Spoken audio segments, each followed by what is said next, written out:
decía que nos iba a acompañar la diputada del Frente Amplio, representante de la fuerza política en el diálogo social, Sol Maneiro, tras lo que fue la presentación de este documento, de esta síntesis que se realizó luego de un año prácticamente de debate, de diálogo con cámaras empresariales, con organizaciones sociales, con el sistema político.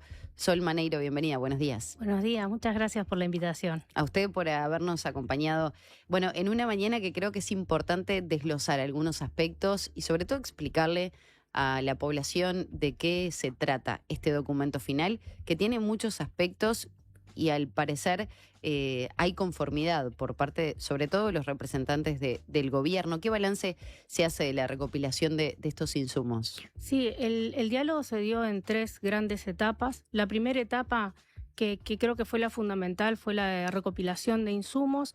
Ahí se hicieron 29 conversatorios, En todo el país, ¿no? en todo el país, en los 19 departamentos. En Montevideo se hicieron 4, en Canelones se hicieron 4, y en realidad fueron instancias muy enriquecedoras en las cuales se hacían conversatorios, se llamaban a toda la población en su conjunto, podían venir vecinos, vecinas, organizaciones, y ahí planteaban la problemática en los 4 ejes que abordó el diálogo social. Que es protección a la infancia, protección a los trabajadores activos, jubilaciones y pensiones y todo lo que tiene que ver con el sistema de cuidados. Se hicieron seminarios, que eso era por parte de la academia, evidencia para poder hacer estos cambios, evidencia en Uruguay y evidencia también en la región y en el mundo. Y después audiencias en las cuales participaban organizaciones con planteamientos un poco más concretos sobre sus colectivos, ¿no? Y la verdad es que ese intercambio con la gente, más allá del intercambio interno de la Comisión Ejecutiva del Diálogo, fue súper enriquecedor para tener un panorama global sobre el diagnóstico de dónde estamos parados y cómo avanzar. Y además consideramos, ¿no?, que el diálogo social es la herramienta para cambiar la matriz de protección social y de seguridad social. Y ¿Cómo se va a implementar? Sobre todo, bueno, potenciar la ayuda a esas infancias, a las adolescencias, a los hogares más vulnerables. Bueno, ahí en ¿O todos cómo estos... hacer el sistema de transferencias nuevo que se En plantea? todo este sistema de recopilación de insumos, la preocupación principal que tuvo la población y los planteamientos principales tenían que ver tanto con el sistema de cuidados como protección a la infancia. Ahí la recomendación que plantea el documento es la unificación de las transferencias. O sea, todas las transferencias que hay ahora, asignación familiar, tarjeta Uruguay Social, bienvenido bebé, todas esas transferencias, unificarlas en una sola. ¿Para ¿Por qué? dónde sería? ¿Por qué vía? ¿Qué mecanismo? Una nueva prestación, sería una nueva prestación que unifica todas esas, o sea, la suma de todas esas prestaciones quedaría en una sola. La recomendación, ¿La porque administración, las CELMIDES la hace entre Mides y y BPS? BPS. Ahí siguen trabajando en conjunto los dos organismos. Y ahí lo que busca eso es simplificar los trámites y unificar un poco para que no tengas que hacer un trámite en un lado, un trámite en el otro y tener 4 o 5 prestaciones. Algunas se pagan mensual, otras se pagan bimestral. Entonces es simplificar todo eso y además aumentarla. Eso se haría una sumatoria. Todo esto yo quiero dejar claro que son recomendaciones al Poder Ejecutivo, que después el Poder Ejecutivo tiene que implementar, algunas con proyectos de ley y otras con cambios en las políticas públicas. En este caso requeriría, todo el tema de transferencia requeriría ley. Queda por fuera de lo que dijo el presidente de la República, que podrían ir, por ejemplo, se podría actuar de inmediato sin necesidad de ley. En este caso esto quedaría por específico de fuera. las transferencias sí tendría que Bien. ser a través de ley, e incluso ayer el presidente esbozó de que va a venir cercano a la rendición de cuentas, porque genera un incremento del gasto. Como ya lo venimos viendo desde el presupuesto quinquenal y en las diferentes acciones del gobierno, la infancia, sobre todo la primera infancia, es prioridad. Entonces lo que se propone es unificar esas transferencias y aumentarlas. Ahí se habla en el documento de tener en cuenta la canasta alimenticia de Montevideo, que es 6.666 pesos, un número medio ahí complejo, pero los economistas les gusta poner el número exacto, no hay redondeos en esto, pero eso sería, y se mantendría la bonificación del 50% en hogares en los cuales hay niños de 0 a 3 años, o sea que esos hogares, de esos niños la transferencia se propone que sea 9.999, casi 10.000 pesos, teniendo en cuenta los niños de 0 a 3 años. Eso sería por niño y por mes. estamos hablando siempre en la escala de vulnerabilidad de los hogares. Eso va decreciendo a medida que la vulnerabilidad va bajando.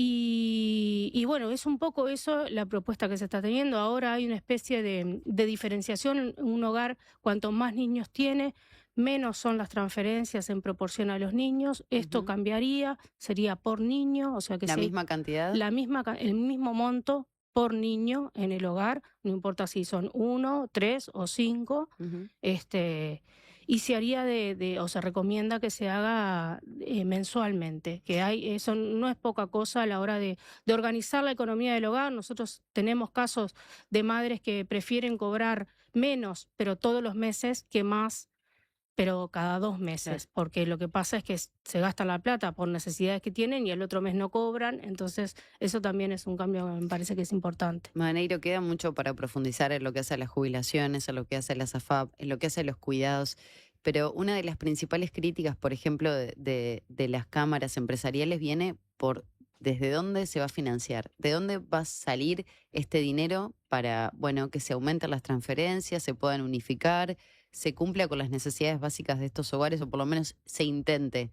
¿Cómo se va a financiar todo esto? Bueno, en el presupuesto quinquenal, la prioridad número 1 fue la infancia, la primera infancia y la pobreza infantil. Entonces, eso está previsto ya en el presupuesto quinquenal, ya estaba Ujú. previsto, Ya contemplaba ya este contemplaba. aspecto del diálogo social, este Exacto, documento final. no contemplaba el documento final porque no se conocía, pero sí contemplaba el eje de que la prioridad es la primera infancia y la pobreza infantil. Entonces, cambios impositivos que se hicieron en el Ujú. presupuesto quinquenal tienen en cuenta esto, y además en los próximos presupuestos y rendiciones de cuenta de los próximos meses y de los próximos años se va a ir avanzando en nuevas prestaciones. Hay que tener en cuenta también que todos estos cambios y todas estas prestaciones se dan con una progresividad, no se Ujú. hace de golpe abarcar a todo el mundo, sino que progresivamente se van a ir incorporando beneficiarios a este nuevo sistema de ¿Se sabe a transferencia. cuántos hogares se va a llegar con este nuevo Hoy sistema? por ahora no, en realidad eso es un poco, estos son recomendaciones más generales, y después en la implementación el Poder Ejecutivo irá dando más información sobre los cortes que van a ir inmediatamente recibiendo estos cambios, y después cómo van a ir haciéndolo más progresivo en el tiempo. Le voy a ir mechando cuestiones que Sí. hacen a las críticas también de este diálogo social y sobre todo el documento final. ¿Le sorprendió la declaración y el comunicado que emitieron las cámaras empresariales? La verdad que sí, sorprende un poco el tono. Nosotros ya en las reuniones mismos del comité ejecutivo tuvimos como un pacto de no salir a hablar sobre las posiciones de cada Ujú. organización social en este caso de las cámaras empresariales, pero de ninguna de la organización, en la discusión del comité ejecutivo, para respetar un poco el espacio de discusión ahí adentro. Pero la realidad es que la declaración que ellos sacan, dicen que no ven contemplados sus Ujú. aportes en el documento, y realmente en ningún momento todos tuvimos la oportunidad de poner párrafos. Se buscó siempre que el documento fuera de consenso, pero cuando no se conseguían los consensos en el documento, teníamos la posibilidad de poner un párrafo a nombre de la organización a la que representábamos. Por ejemplo, si el Frente Amplio quisiera poner un párrafo, y está en el Ujú. documento, el Frente Amplio propone como Frente Amplio, por ejemplo. Y las cámaras empresariales tuvieron la posibilidad de hacerlo. Los párrafos que ellos quisieron incluir no se discutieron porque eran de carácter Ujú. personal de la organización social.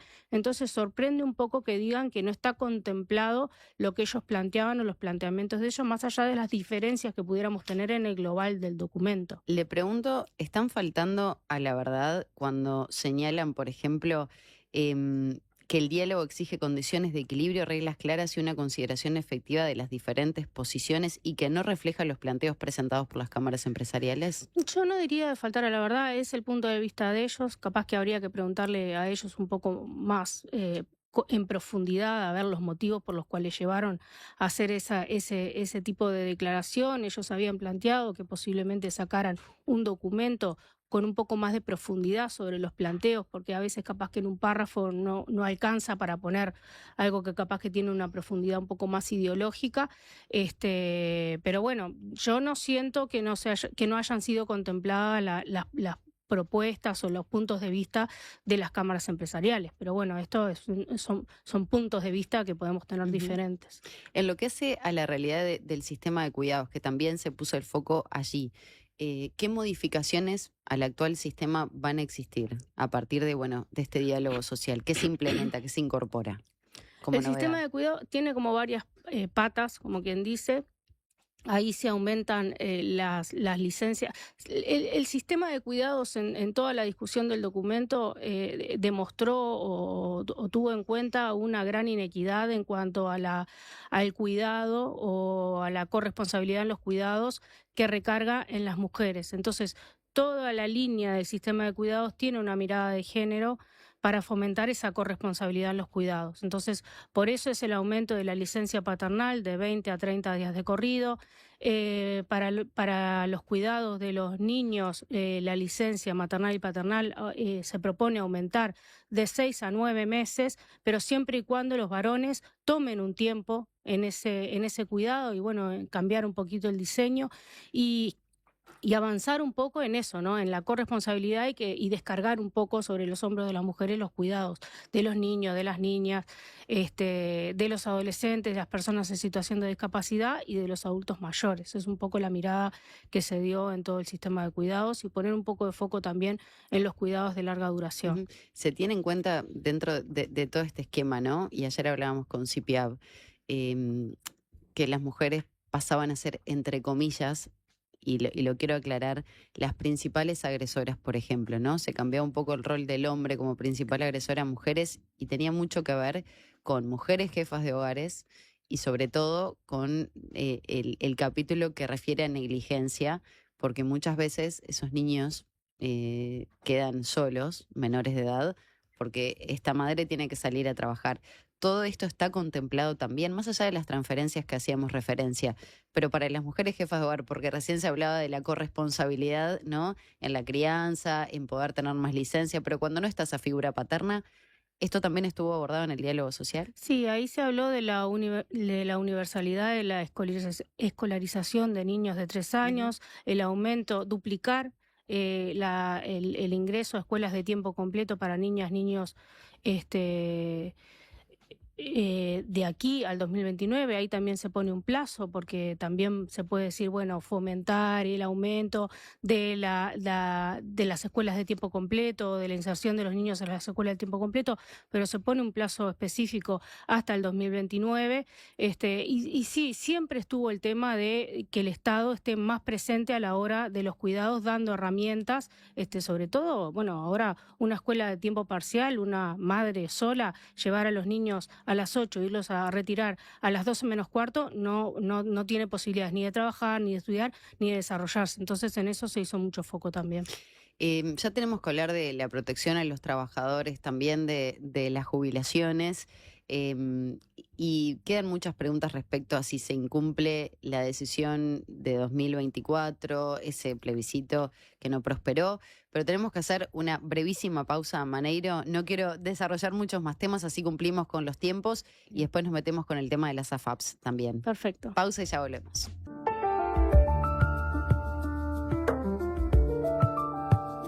Quedaban muchos temas pendientes sobre este documento final del diálogo social y una hacia la protección de los trabajadores. ¿En qué se va a avanzar en este sentido, Maneiro?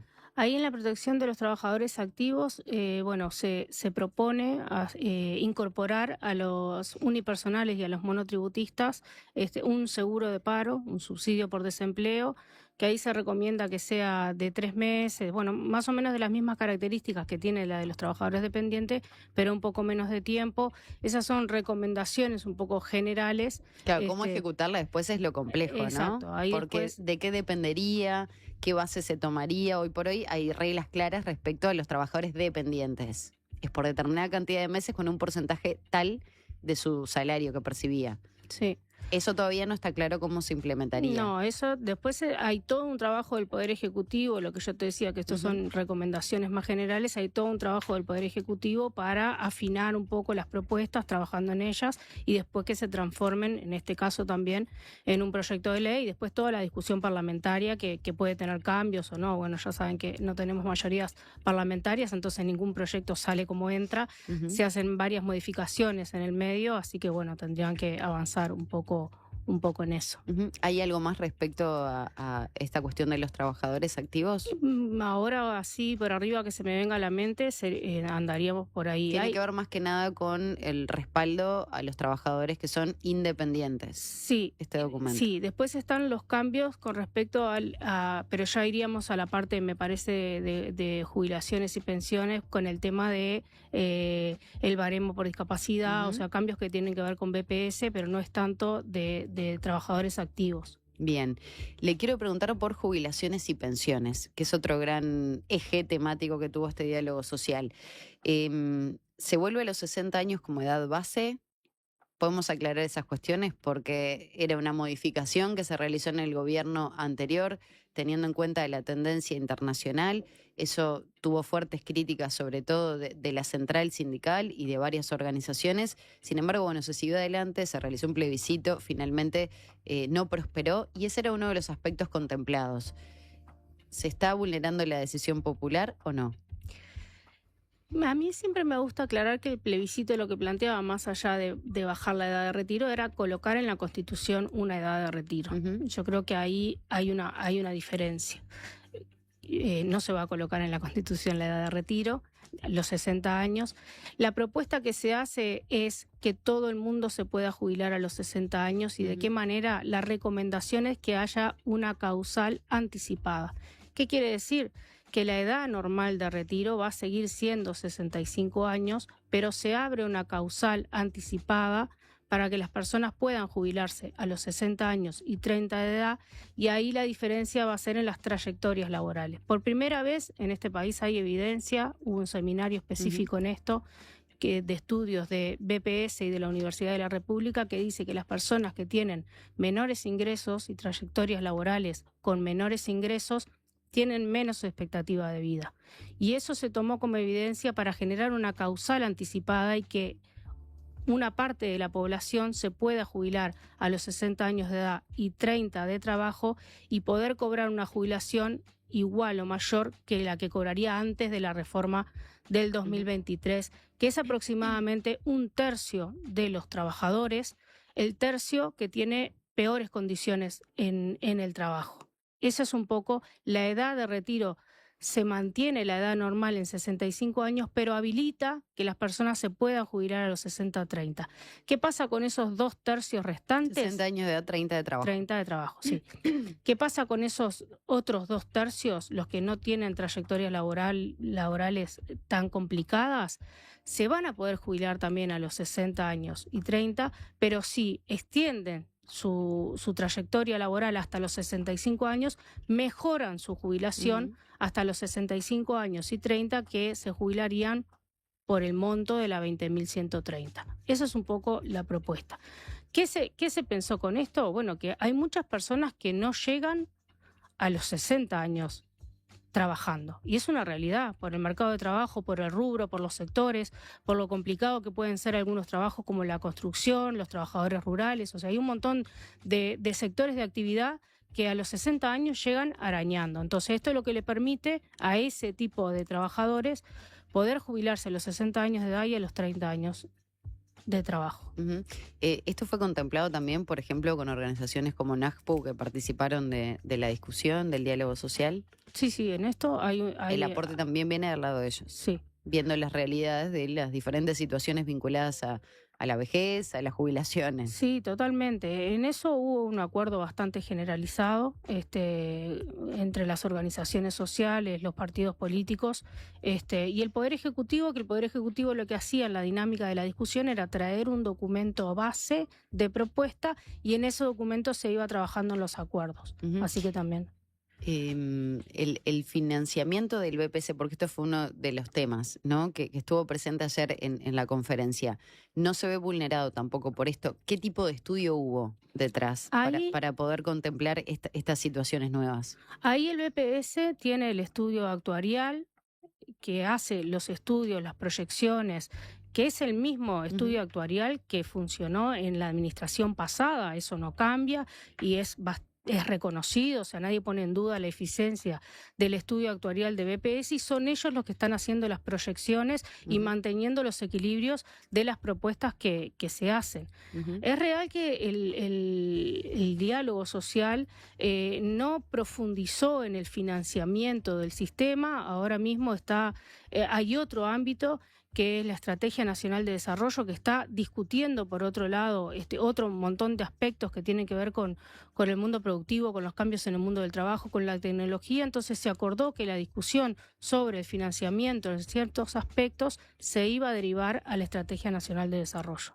Claro, lo pienso desde el lado, me imagino que también las cuestiones cuando surgen las críticas es, bueno, precioso todas estas iniciativas, sería lo ideal para un país como el Uruguay, contemplando todas las necesidades, pero por otro lado, ¿es viable y factible que se pueda realizar a nivel financiero? Y las proyecciones actuariales de BPS dicen que sí. Dicen que sí. Y además también esto hay que verlo de una manera de que si bien el sistema tiene que tener una sostenibilidad financiera, también tiene que tener una sostenibilidad social. Entonces nosotros si no damos cobertura social de protección a los trabajadores, a las trabajadoras, a otra gente, queda rezagada. Entonces lo que vos no cubrís con BPS, lo tenés que cubrir con otro tipo de sistemas, ¿no?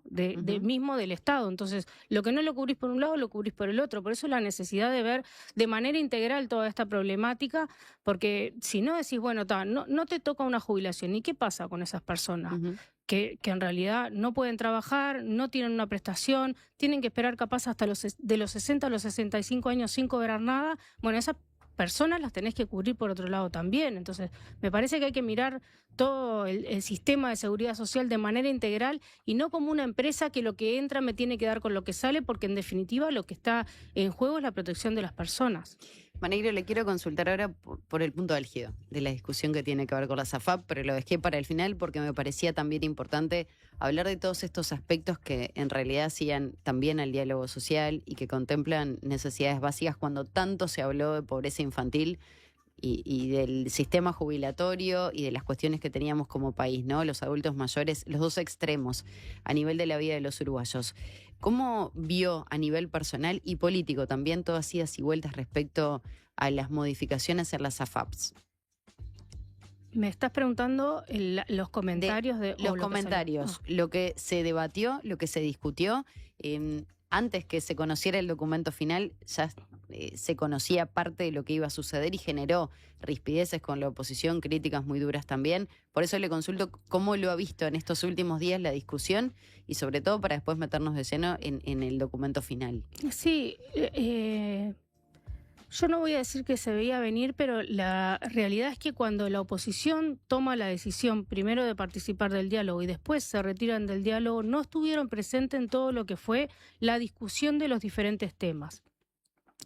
Me parece una irresponsabilidad total salir a hacer comentarios por una declaración del PIT-CNT, que fue lo que pasó al principio, ¿no? Sale una declaración de la mesa representativa del PIT-CNT y ahí viene una ola de comentarios, de supuestos sobre una declaración sin siquiera haber visto el documento, qué era lo que decía, qué era lo que proponía, y eso hace que correr riesgos, ¿no? Ayer O'Donnell fue muy claro al final de la conferencia de prensa sobre los riesgos que hay de salir a decir falsedades, de salir a faltar a la verdad, de no tener conocimiento y no ser responsable a la hora de declarar ciertas cosas como las que se escucharon los días previos a que se conociera el contenido del documento. Y me parece que eso es también porque la oposición decidió no sentarse a conversar con las organizaciones sociales y con el resto de los partidos políticos, parte de la oposición, conversar sobre estos temas y bueno, al final terminó lo que terminó diciendo un montón de cosas que no eran reales, que no estuvo nunca en la esencia de la discusión del diálogo sobre, a nuestra consideración, el mejoramiento del Pilar 2, que es el pilar de ahorro individual. ¿Cómo se lo explicaría al común denominador de los ciudadanos las modificaciones que van a surgir de las AFAP y la no estatización de las AFAPs, porque el fondo en definitiva va a ser administrado por el Estado. ¿De qué manera se puede explicar en un lenguaje más llano? Porque es muy complejo de entender también. Es muy complejo de entender todo lo que tiene que ver con el ahorro individual. Yo lo primero que diría es darle tranquilidad a las personas que el fondo de ahorro individual va a seguir estando y los fondos no son de las AFAP, sino que son de las personas y eso no va a cambiar. Lo que cambia un poco son los roles entre la administración, que nosotros proponemos que el Estado tenga más presencia en la parte de la administración del fondo y después la inversión de esos fondos lo van a seguir haciendo las AFAP públicas y las AFAP privadas. Entonces, no desaparece la privatización de las AFAPs. Las no, empresas privadas no desaparecen en esa administración. No, y las empresas privadas van a seguir teniendo el mismo rol de inversión y de rentabilización de los fondos que tienen ahora. Lo que cambia es que entra un actor en el medio para regular un poco lo que es la administración. O sea, lo que hay ahora es un sistema multipilar, pero que en lugar de que los diferentes pilares colaboren entre sí, hay como una especie de competencia. Yo me jubilo tanto por la FAM, me jubilo tanto por BPS, y eso es un poco lo que reciben las personas a la hora de jubilarse. Hacen un trámite en BPS, después tienen que hacer un trámite en la FAP, entonces eso es un poco complejo. Lo engorroso y lo complejo. El relacionamiento que tienen las personas con la FAP es el estado de cuenta que le mandan una vez al año. No hay un contacto directo con la FAP que la FAP te pueda explicar, mirá, vos tenés este fondo, lo vamos a invertir en esto, lo vamos a invertir en otro, y además yo preguntaría, ¿quién entiende los estados de cuenta de las AFAP? Todos esos números que te vienen, es muy complejo. Entonces, lo que se busca cambiar en esto es que sea el Estado ese contacto directo con las personas y después que el Estado tenga el otro contacto del otro lado con las AFAP en cuanto a la rentabilidad, las comisiones, o sea, el portafolio de inversiones, pero que cada uno haga lo que mejor hace. El Estado administra muy bien y las AFAP invierten muy bien, pero en realidad el sistema en sí va a seguir, o sea, las cuentas individuales van a seguir estando, el ahorro individual va a seguir estando y las AFAP van a seguir invirtiendo el fondo de ahorro individual de las personas. ¿No hubo claridad en las explicaciones? Lo que pasa es que el documento salió ayer. Las explicaciones se empiezan a dar a partir de hoy.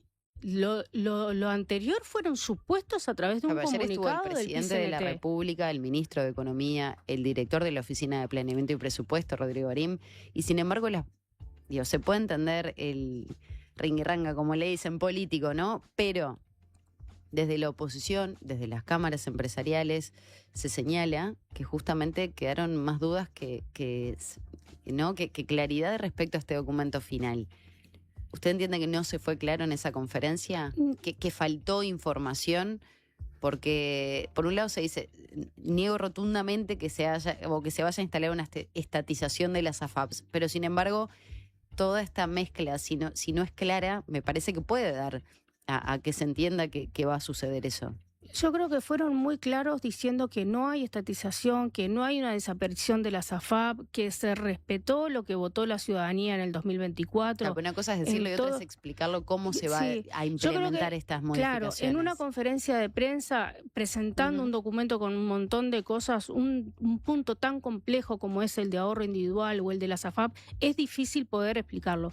Hoy nosotros a las 10:30 tenemos la presentación del producto, del diálogo, del documento, y ahí se va a ir un poco más fino sobre el contenido de todo el documento y se va a poder ir explicando. Yo creo que en una conferencia de 10 minutos es difícil explicar con profundidad los cambios, que además no son cambios efectivos, son recomendaciones, y después esas recomendaciones tienen que venir un poco con los otros temas, como te decía. Proyectos de ley, rendición de cuentas. Y eso sí van a tener que explicarse con más fineza para poder que la población entienda realmente cuáles van a ser los cambios.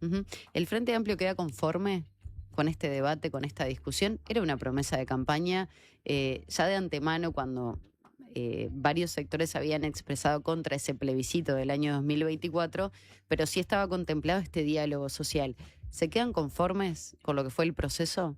Nosotros el planteo del diálogo social lo hicimos mucho antes que el lanzamiento del plebiscito, fue en el 26 de marzo del 2023, en respuesta a la reforma a la 20.130, ¿no? Eso es un poco como para aclarar un poco. Y la verdad es que como colectivo que participamos del diálogo quedamos más que conformes en el proceso y en los contenidos. Me parece que son grandes avances para la población. No hay un punto del documento que tenga un retroceso y realmente el contenido del documento le cambia la vida a las personas, le mejora la vida a las personas. Se puede decir que si una escalera tiene 10 escalones, capaz que a uno le gustaría subir los 10, pero si no se pueden subir los 10 y se pueden subir 8, nosotros quedamos más que conformes. Por supuesto que hay que seguir discutiendo, hay que seguir mejorando, y todos estos cambios en la matriz de protección social y los cambios en seguridad social van a tener que ser más dinámicos. Eso de que se hacía una reforma cada 20 años del sistema de seguridad social no va a pasar más, porque los cambios... Va a ser una ley viva prácticamente, ¿no? Exactamente, vamos a tener que ir modificando y cambiando porque la tecnología, los cambios en el mundo del trabajo, los cambios demográficos nos están pegando cachetazos y eso obliga a que esto sea dinámico y haya que cambiarlo para mejorar la vida de la gente. Maneiro, ¿existió ese diálogo con el Ejecutivo de cómo van a ser los plazos? Obviamente está la rendición de cuentas que urge, ¿no? Hay plazos para poder entregarla, pero con todo este aspecto del documento final, ¿cómo se va a trabajar? A nosotros nos adelantaron, el adelanto que puedo dar es que este año van a estar los proyectos de ley, este año se van a discutir los proyectos de ley, o sea que este año cerraría todo lo que tiene que ver con los proyectos de ley del diálogo social. No sé exactamente cómo van a venir, ni de qué manera ni nada, pero sí nos adelantaron que en el segundo semestre de este año se votarían o no, o sea, se mandarían al Parlamento todos los proyectos de ley con respecto al diálogo. Ha tenido, más allá que salió ayer, ¿no?, este documento públicamente, diálogo con sus colegas de Parlamento, de la oposición, si acompañarían parte de estas cuestiones o no. Ha tenido la posibilidad, más allá que la oposición formalmente se retiró. Pero después tenemos que hablar de cuando se hizo hincapié en la primera infancia, de la pobreza infantil, durante toda la campaña electoral, si se apoyarían este tipo de proyectos. Nosotros ahora recién estamos terminando, hoy a las 10:30 hacemos la presentación, recién estamos terminando la etapa del diálogo y ahora viene una segunda etapa que lo planteamos, que es de esto, de conversaciones interpartidarias para por lo menos clarificar un poco los proyectos, cómo van a venir en el momento de que lo sepamos, y ahí van a empezar las conversaciones con los diferentes colegas de ¿Va a haber una comisión especial o se va a hacer en Hacienda? No sabemos no todavía. Todavía no sabemos, eso no está previsto porque tenemos que esperar a ver cómo vienen, de qué manera vienen los proyectos, o sea, los paquetes de proyecto de ley, de qué manera vienen, si vienen unificados en uno solo, vienen varios, y ahí se verá cómo se avanza. Pero yo tengo esperanza de que se va a llegar a los votos y sobre todo lo que tiene que ver con el sistema de cuidado, con la pobreza infantil, con las transferencias, vamos a tener amplias mayorías porque me parece que todo el sistema político está preocupado en esto. Maneiro, le agradecemos muchísimo que nos haya acompañado en esta mañana, sobre todo cuando creo que había muchas dudas y mucha interferencia en materia de comunicación, ¿no? Por un lado, lo que se hablaba desde un lugar, desde otro, desde las autoridades de gobierno, encabezado por el presidente de la República. Así que, bueno, era pertinente poder tenerla en esta mañana. Muchas gracias. Bueno, gracias a ustedes y a las órdenes siempre para venir a conversar.